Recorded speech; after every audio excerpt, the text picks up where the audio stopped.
Isso mesmo. O deputado Marcel Van Hatten vem aqui conversar com os ouvintes do Pingos nos Is. Deputado, o senhor está meio desistido, né? O que aconteceu? Como é que o senhor traduz esta decisão, que eu considero histórica daqui do Congresso Nacional? Sem nenhuma dúvida. Eu estou muito chateado pela democracia brasileira. Foi o que eu disse no meu discurso. Não se tratava apenas de Daniel Silveira. Aliás, Daniel Silveira é só uma parte do processo e uma parte muito pouco relevante perto de tudo o que acaba implicando essa decisão. Daniel Silveira realmente fez um vídeo que é deplorável, né? O parlamento todo foi unânime nesse sentido, ninguém o defendeu, ele mesmo reconheceu e pediu desculpas pelos seus excessos, mas nós entendemos que quem deve cuidar desse caso é o Conselho de Ética da Câmara dos Deputados, como aliás deve cuidar de outros casos rumorosos que você conhece bem e que ainda não estão sendo tratados. A fila está grande. A fila está grande, ele é só mais um na fila. Nós temos o deputado acusado de corrupção, com assessor levando dinheiro para o gabinete, flagrado pelas câmaras aqui do parlamento. Nós temos deputada mandante da morte do próprio marido, de acordo com a denúncia feita pelo Ministério Público, e só não está presa por ser parlamentar, aguardando ser julgado pelo Conselho de Ética também aqui da Câmara dos Deputados. Então, quer dizer, nós temos o dever, e o Conselho de Ética não foi instalado no ano passado, nós exigimos, pedimos, imploramos ao Rodrigo Maia durante todo o ano que o fizesse.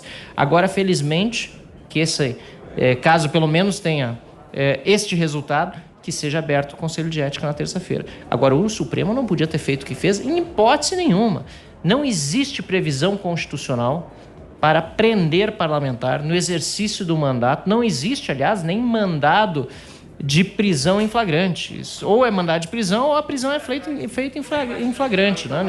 Nenhum professor de direito, nenhum aluno de direito do primeiro semestre vai concordar com a existência dessa figura. E agora o que o parlamento fez, para concluir, desculpa até me estender um pouco, mas para concluir esse meu raciocínio, o que o Congresso fez foi se dobrar a uma decisão ilegal e inconstitucional do Supremo Tribunal Federal, que não tem poder para isso. O Supremo não escreve a Constituição, quem aprovou uma Constituição foi este parlamento que a emenda, e mesmo assim o parlamento aceitou uma violação aos direitos constitucionais deste parlamentar, que podem se perpetuar ao longo do tempo. Por isso que eu digo que, concordando com você, esse dia é histórico e nós vamos ter que ver daqui a 20 anos, por exemplo, qual vai ser o resultado dessa votação. Perfeito, Vitor. Guilherme Fiuza faz a próxima pergunta. Diga, Fiuza.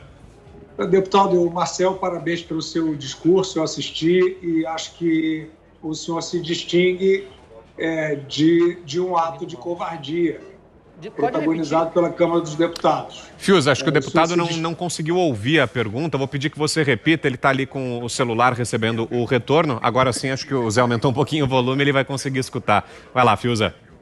Eu também tive uma perda de volume aqui no som. Está picotando um pouco o meu também, mas vou tentar refazer.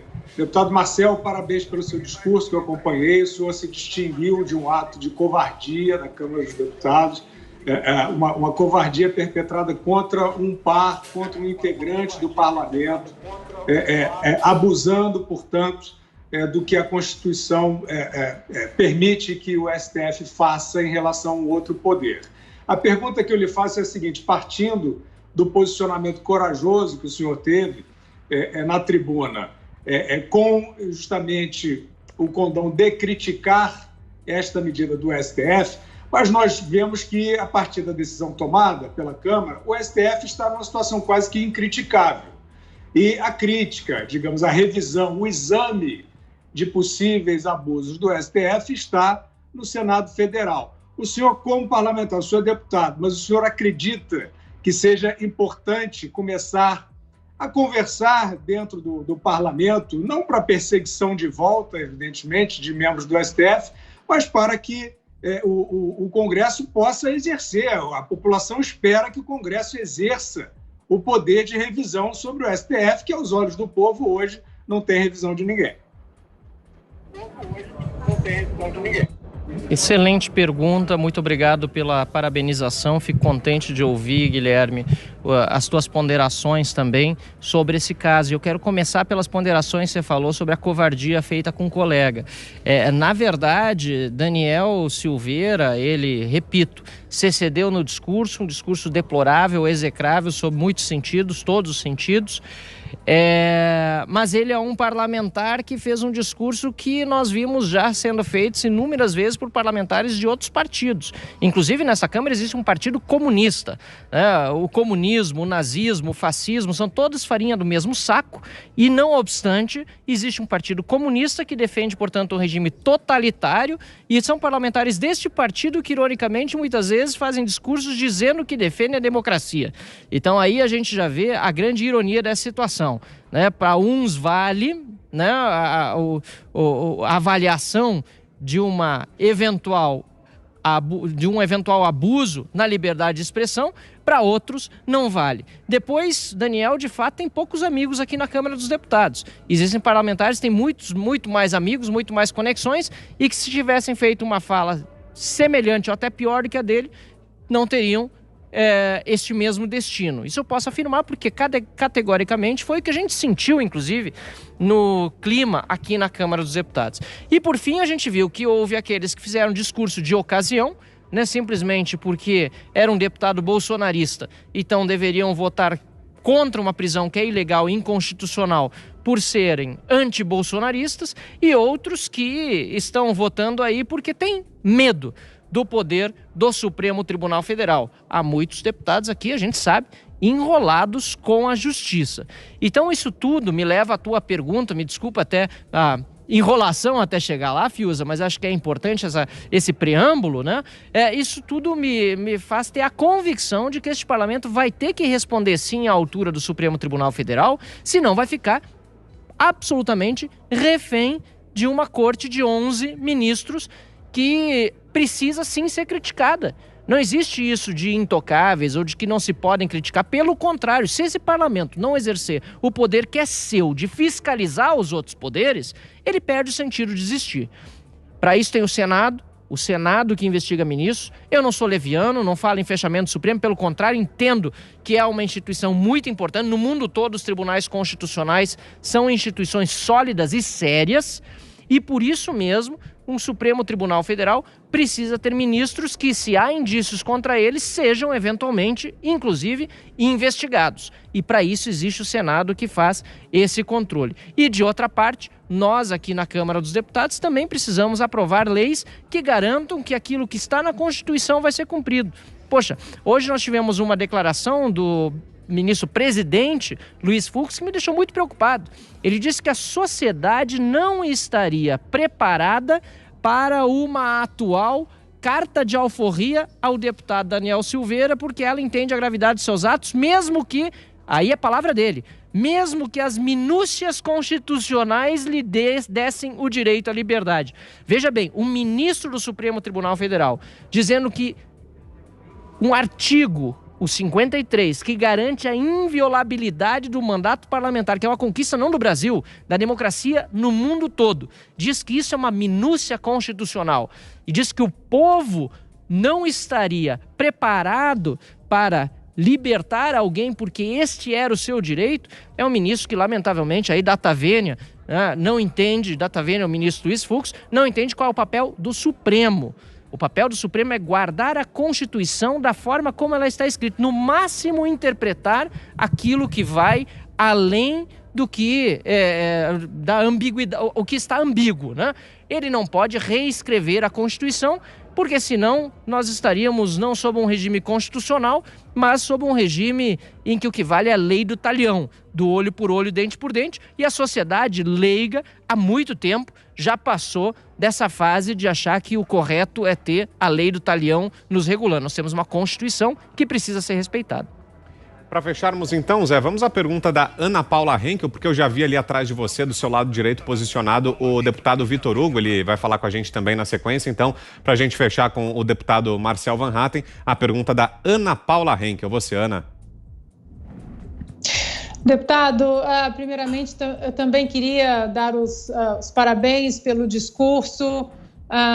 Eu sei que o seu partido, alguns membros do seu partido aí às vezes, muitas vezes eles fazem oposição ao governo do presidente Jair Bolsonaro, e então eu quero parabenizar também a sua autonomia e entender que o deputado Daniel Silveira, o que estava em jogo hoje não era o deputado Daniel Silveira, mas a floresta, né? Uma coisa muito maior. A nossa Constituição, a nossa liberdade, a autonomia, a separação dos poderes. Então, quero dar parabéns à sua autonomia de enxergar que nós também estávamos ali, eu digo o povo brasileiro, estávamos também todos sendo julgados. Então, muito obrigado pelo discurso. E a pergunta que eu tenho para o senhor é a seguinte: é um dia fúnebre para a nossa democracia? Eu estou acompanhando aqui nas redes sociais, as pessoas agora estão temerosas, né? A liberdade de expressão aí deu uma trancada, uma boa cerceada. Qual é o caminho constitucional, jurídico, institucional que o senhor vê agora para que essa liberdade e para que isso que nós vimos hoje não aconteça novamente? Olha, Ana Paula, obrigado em primeiro lugar pelas considerações também. Nós, do Partido Novo, aqui sempre fomos independentes, né? A bancada toda nunca foi governo, nunca foi oposição, essa oposição irresponsável, né? Que atrasa o Brasil, nem governo no sentido de votar tudo que vem do Palácio do Planalto de olhos fechados e nunca questionar nada. Pelo contrário, a gente, inclusive hoje, está questionando duramente a troca do presidente da Petrobras pelo presidente da República, que, a nosso ver, é uma troca desastrosa para a nossa economia e para essa estatal. O Partido Novo tem mais de 50 mil filiados. Aí tem um filiado aqui, um outro ali, que é mais governista, que é mais oposicionista, mas a opinião da bancada federal sempre há de seguir com a independência e foi unida. Nós, 8 deputados federais, votamos contra essa prisão arbitrária, inconstitucional, ilegal, e nós 8 nos manifestamos também contra o conteúdo do discurso e que esse discurso e o deputado seja avaliado como outros pelo Conselho de Ética. A pergunta da Ana é muito importante. É possível restabelecer? Vamos para a resposta sobre o restabelecimento. Sem dúvida nenhuma. Eu estou aqui, Ana, e eu não tenho medo. Eu não estou aqui como parlamentar para abrir mão das minhas prerrogativas constitucionais. Ainda que o STF possa ter, neste caso específico, extrapolado, não é por causa disso que eu vou deixar de fazer as manifestações, que, aliás, sempre foram respeitosas. Eu nunca abusei da liberdade de expressão, nem da forma de me comunicar, no sentido de ofender alguém pessoalmente, injuriar. Isso é da política, as pessoas precisam se comunicar melhor. E aí, Ana Paula, acho que vem algo muito importante nesse momento no Brasil. Essa polarização que muitos criticam, quem mais criticou sempre foi a esquerda, né? Porque antes eles estavam hegemônicos, falavam sozinhos, Zé Maria. Eles falavam sozinhos, e aí quando começou a vir uma direita que também começou a se pronunciar, começaram a ficar receosos da polarização. Nós vamos passar por uma pluralização do debate. E aí foi importante que o deputado presidente Arthur Lira disse no início da sessão. É preciso estabelecer regras melhor. Poxa, aqui nós temos deputados que chamam o presidente da República e podem criticar à vontade, mas chamam de genocida, de fascista. Tem deputados do outro lado que fazem apologia, de fato, como foi dito aqui, de instrumentos como o AI-5. Essas coisas, elas precisam... Não é que deve se censurar o deputado, mas o deputado precisa argumentar melhor no debate, não precisa ir por esse lado. Além disso, tem deputados que durante o período de discussão de matérias importantíssimas, usam o tempo que no regimento é garantido para ele discutir a matéria para falar de outros assuntos, para ficar falando, quase falando hashtags no plenário da Câmara dos Deputados. Não tem o menor cabimento uma coisa dessa. Então nós precisamos melhorar o nível do debate aqui, até para que na sociedade, nas redes sociais, também o debate seja melhor. E, claro, deputados que não tenham medo de dar sua opinião, e tem muitos, aqui 130 votaram contra esse absurdo, precisam continuar recebendo o apoio da sociedade para, junto com os demais deputados que compõem a maioria da Câmara, 130 não fazem mudanças suficientes, mas junto com os demais que certamente estão refletindo sobre esse voto dado, poder mudar a situação no nosso país daqui para frente.